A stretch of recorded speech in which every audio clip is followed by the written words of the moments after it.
Hello everyone, my name is Precious Jones and today I'm actually going to be talking about a research project I've been working on. So you may have remembered me because I did do a couple other videos about mediated communication about a year ago. So today I am back and I'm ready to talk about a whole nother topic and I'm very excited, so let's dive in together. So the topic today that I will be speaking about is why are individuals with preferred sex and genders, such as transgender and or individuals of the LGBT community, more reluctant to seeking therapeutic services?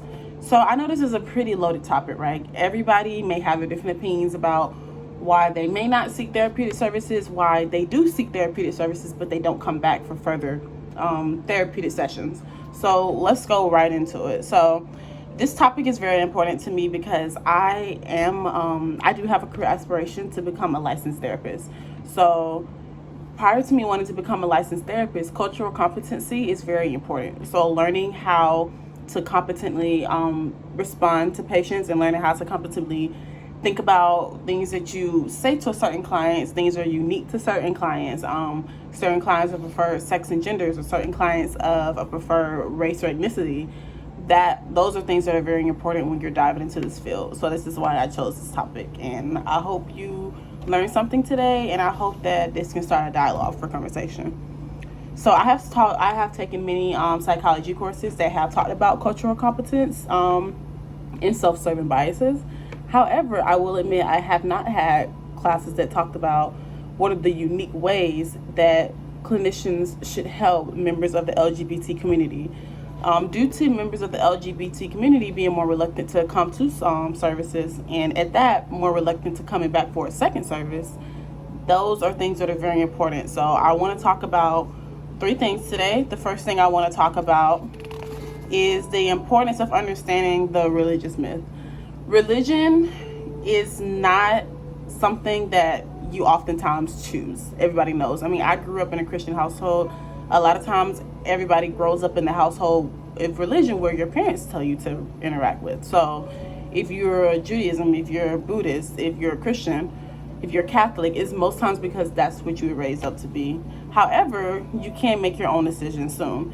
So the first thing I want to talk about is the direct relationship that individuals of the LGBT community have with their religion, and why it's still important to recognize that and not create a religious abuse. The second thing I like to talk about is clinicians being aware of their own preconceived biases. I think we all know that even in anything, we all have preconceived biases. We all go in with an implicit bias of what we think something should be. Just because somebody's one way, we just assume we have to approach it that way, right? But it's very important when you're a clinician, and very important to recognize that, because we all have them, but you want to understand when you shouldn't and should not be using that, and when it is harmful. And then the last thing I want to talk about is the lack of research, or research that isn't presented as much as research on how to deal with the LGBT community. So the research on how you should speak, or the research on how you should go about unique sessions. So why is there so little research? Why hasn't this been something that I have learned about in my 4 years of undergrad? So those are the 3 things I want to talk about. But first, let's go back to the beginning.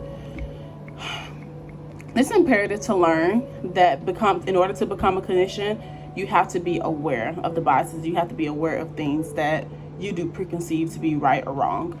It is not a job as a clinician to tell a client what is right or wrong regarding their sexuality or their preferred gender. It is not right or wrong for you to talk about how they should engage in their religion, or things that they shouldn't understand about their religion. That is wrong, because that is not your job as a clinician. The job as a clinician is to speak to the client as if the client is anyone else, because technically and realistically and honestly they are. They are just like anybody who is heterosexual. There is nothing different in that way. Okay, so I wanted to give an example because this is a touchy subject, but this is something that I talked about in one of my previous courses, and it was a cultural competence course, and we talked about relationships with fathers. And oftentimes there's a stereotype that people of Black or African American do not have their fathers in the household, or may not have an active father, whereas their white or Caucasian counterparts may. So there was a study done on this where clinicians were being more reluctant to asking Black or African American clients about their relationship with their father in relation to what exactly it is that they are seeking services about. So they may ask, oh, clinician, tell me about your relationship with your father, or did your father often do this? They may assume that you may have that relationship with your father. Or when you are a Black client, they may assume that you didn't have a relationship with your father, and that has to be the reason, one of the reasons at least, why you're in here seeking services. So I set that example because that's just an example of stigmatizing and the stereotypes that can lead to further psychological harm. And just like that is very offensive, and that can make a client feel like they are already being judged firsthand. It's the same thing as when a client is of the LGBT community, and a clinician is coming to them and asking them questions, and they're assuming that maybe because of their preferred gender or their preferred sex, that is the reason why they are coming to seek services, that is the reason why you're feeling like you're mentally ill, or you're feeling as though you haven't been feeling like you belong lately. And though you don't want to ignore those reasons, you don't want to make that reason the all and the whole entire reason why that person is coming to seek services. So this is very important because many gender and sex studies have proven that members of the LGBT community do not seek services due to the fear of discrimination. So the fear of discrimination is very powerful because even though it may not happen to us, we all hear about things, right? Like we all may have a friend, or we all may have a family member, or we all watch the news and we hear about hate crimes, and we understand how people respond. Even if you're just talking to anybody in a normal day, you understand how somebody may respond when you make a certain comment about something. You see their face, you see their notion, and that creates a fear because we don't want to be that number. We don't want to be that person that's being subscribed to that discrimination as well. So that is why these biases are very important, because these acts of discrimination actually more so do harm and can increase worse health conditions. Yes, I did say that, health conditions. So this is very important because this could be very much so a different level of harm that you're putting on a patient, and something that you don't want to be responsible for just because you couldn't get over your own biases. So other reasons are stigmas. As I stated before, stigmas are always attached, whether we like them or not, but we have to be clear and understand that that is not something that needs to be something that's continued. All right, so I'm going to go ahead and dive into what I'm going to talk about today. So the first thing I stated before will be the direct relationship that clinicians have to speak about their clients with, as far as transgender and or members of the LGBT community who are closely connected to a religion. So one myth is that clients who are of the LGBT community often do not associate closely with religion because they will not accept who they are. So this is very important because, as we all understand, religion, as I stated before, is something that we either choose or we may get older and we decided because we grew up doing this is something that we find ourselves being very connected with. So due to this being important, we want to make sure that we're not doing something that's called religious abuse. So I actually have this article that's entitled Religious Abuse, Implications for Counseling Lesbian, Gay, Bisexual, and Transgender Individuals. So religious abuse is any time when you are intentionally or unintentionally coercing a client and making them feel as though your subjective views regarding religion has something to do with regarding their sexuality.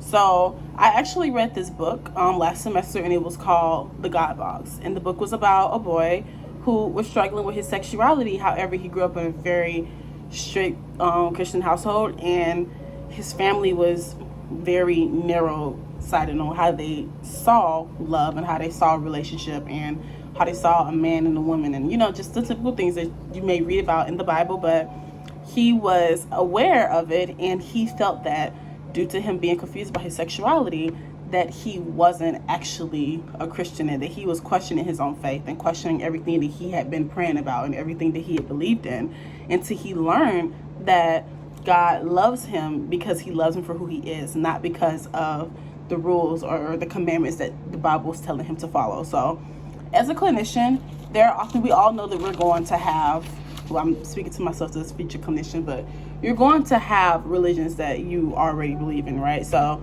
me, I am a Christian. However, that's not anything that I should go into my session speaking about, because my religious beliefs have nothing to do with the client. And in a sense, this can honestly do greater harm. Like I'm reading on the article and it says it can cause low self-esteem, guilt, shame, and even spirituality loss. And that is not anything. That is not the clinician's job to coerce the client into feeling as though they have lost their sense of spirituality due to their self-esteem being brought down, because they're beginning to feel like a victim, and they're beginning to feel like, prior to them believing in what they believe in, while also identifying with a certain sexuality, is something that's going to affect their religion and respect their religious beliefs, or how their higher power will see them. So counselors have to be aware of not navigating spiritual divide between religious beliefs and sexuality. So spiritual divide is very important, because you don't want to be that person who is dividing how the client is seeing their spirituality and how they're seeing their religion, because that client is vulnerable. That client is coming to the member because they are the person who they are looking at. You don't want to misuse that power, because in a sense that's what you would be doing, because you'll be putting your own biases and your own religious beliefs onto that client, what that client should believe. And even worse, it can actually indicate factors of suicidal behaviors. This is very important, because suicidal behaviors are higher of members of the LGBT community versus the general population, according to research. So it is very important that as clinicians, you are not trying to tiptoe around that, because you do want to be direct and you do want to talk about it, but you are not trying to make that the one and all reason why you don't talk about something in the same place. So you also want to have that good balance there, because you want to allow the client to understand that they are being heard and they are being understood, but they're not being ignored for that matter also. So religious myths are very important, because these are all things that we have to understand, that it's easier said than done, but you need to respect how the client is going about talking about their religion. You have to respect how the client is going about respecting their religion. You need to respect that, because that's what the client's wishes are. Just respect the client. So I'm also going to talk about, the next thing I'm going to talk about is microaggressions. So microaggressions are something that we all know about. Minorities oftentimes know a lot about microaggressions, because oftentimes microaggressions are phrases and they're words and they're notions that a person may use, and they may not be directly saying something to you that may be racist. However, they may say it in a way where it's like, I know you know what I mean, or I know you can relate to this, and that person shouldn't be saying that to you. So microaggressions are something that have always been going on. I experience it myself at my daily work. I experience it working with clients of other races and ethnicities. And oftentimes I have felt like I've had to go along with things and laugh with it, because I was afraid to speak up for myself. However, it is very important that in a therapeutic session, you are being aware of when you are using microaggressions. Even if you're trying to use it in a respectful way, you need to be aware of the harm that you could be doing.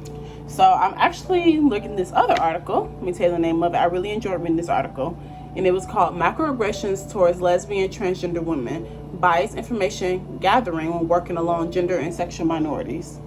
So it is very important that you have to learn that making psychological assessments, well, I read this article and it was talking about the study they were doing. And this study there was 135 psychologists, and they had to do psychological assessments.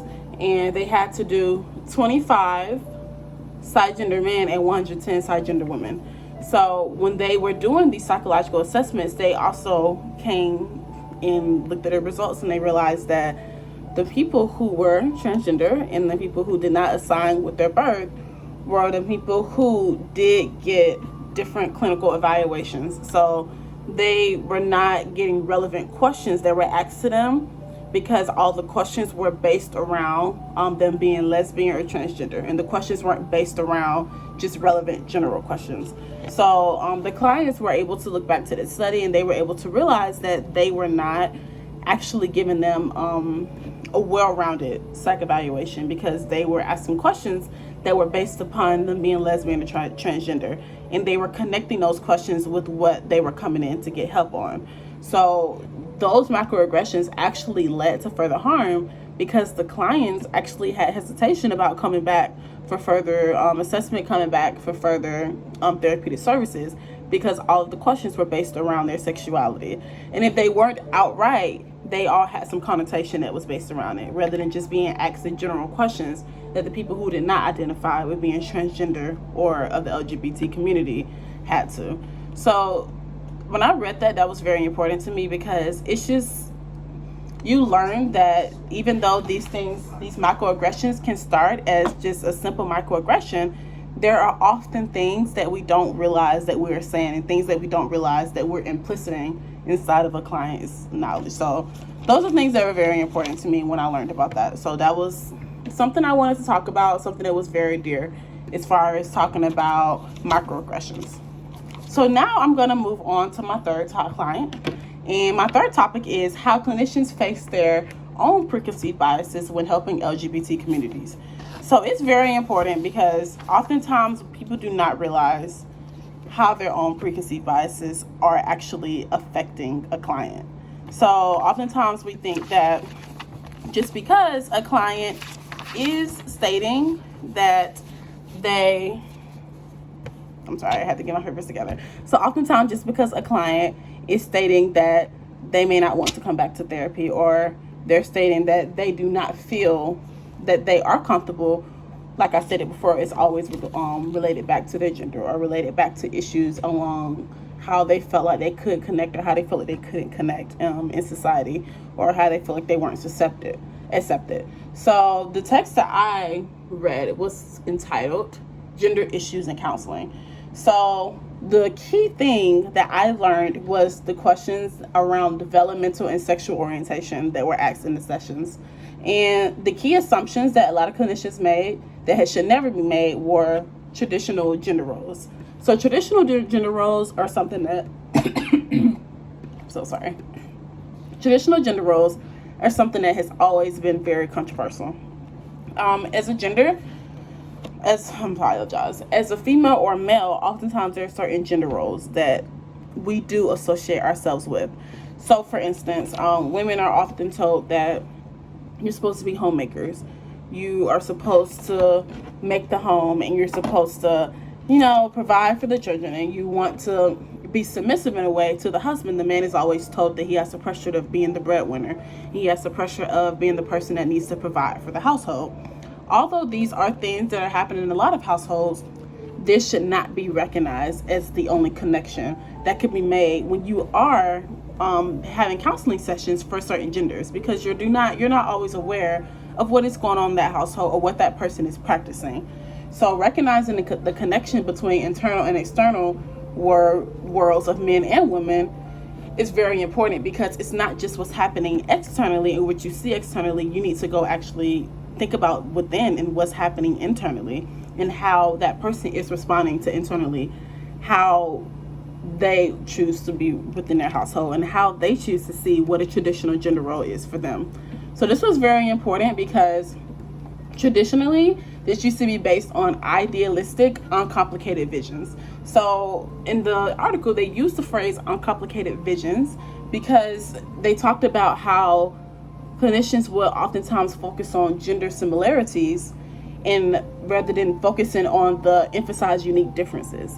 So gender similarities are when you often, just as stated, find similarities within a gender, and you find out how the gender is the same, because all men do this. At the end of the day, all women do this. Or at the end of the day, this is what a man wants, this is what a woman wants. But this is not something that you focus on in counseling, because even if this client isn't of the LGBT community, there's nothing said to say that a woman and a man should have traditional gender roles, and that shouldn't be anything that's implicated in what they're going through in their life, and that shouldn't be something a client is focused on in counseling.